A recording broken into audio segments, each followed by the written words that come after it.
maximizing your CTRM, how you and your team can get the most value out of your current CTRM. A few years ago, we did a series, a 5-part series on just that, how to get the most value out of your CTRM. Today, we're going to be going through an update to that series on the 3 tips for each of the 5 stages in the CTRM journey, because a lot has changed. With the coronavirus, with work from home, new U.S. president, extremely volatile markets, and the war. Hope you enjoy. Hi everyone, Matt Sheets here again. Since 2020, when we first did this series around CTRM, ETRM solutions, we've gone live with a couple implementations. And a few things have changed since then. We're going to talk today around 3 things that are really important to consider moving forward based on our lessons learned and our experience going live with those other implementations. So the first one is adapting to remote work.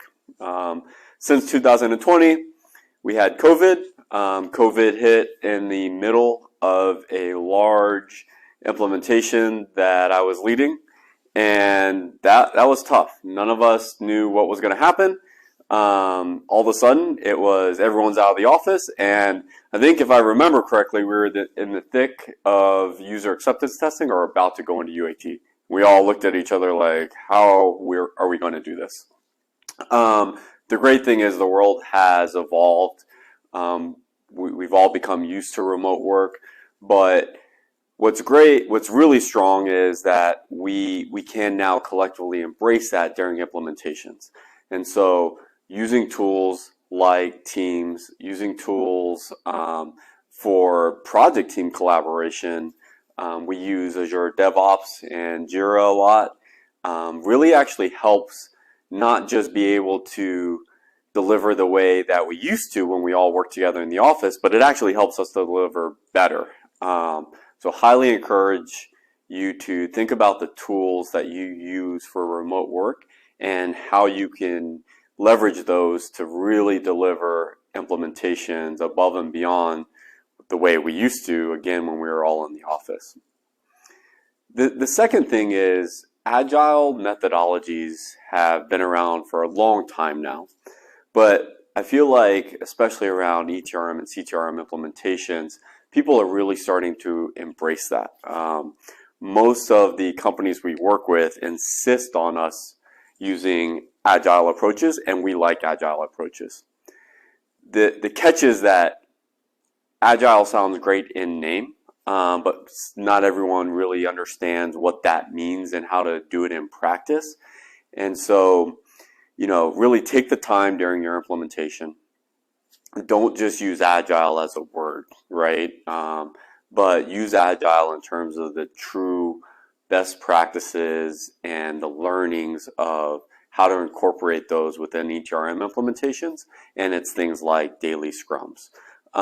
It's things like being flexible, being adaptable in terms of priorities, and looking at things like stories. But for stories and ETRM implementations, it means, end-to-end test cases, just as an example. We use, again, sticking with the remote work, or going back to the remote work theme, using a Kanban board, whether that be in Azure DevOps or whether that be in Jira or any other solution, using some of those agile tools and technologies during the implementation really helps. The third thing is that while cloud infrastructure has been around for a while, we increasingly see companies more and more adopt it. We took 3 large companies to the cloud very recently from their on-premise infrastructure, and that actually helps you be able to do the implementation in a new and better way.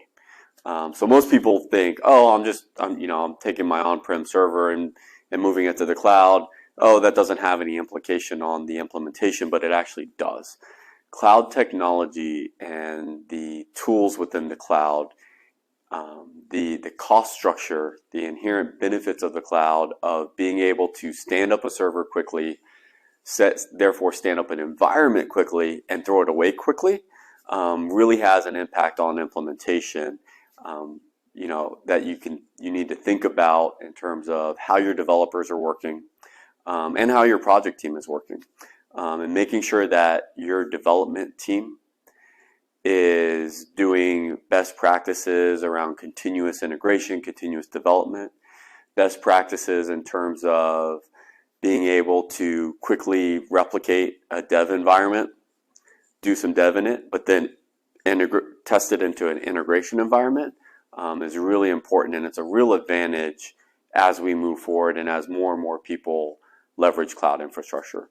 So the world's changed because of COVID, but the world's also just changed in general. We continuously get better around ETRM implementations, and I strongly encourage you to think of, at a minimum, these three things and how you can deliver better and more successfully, leveraging some of the remote work tools, agile approaches, and cloud technology.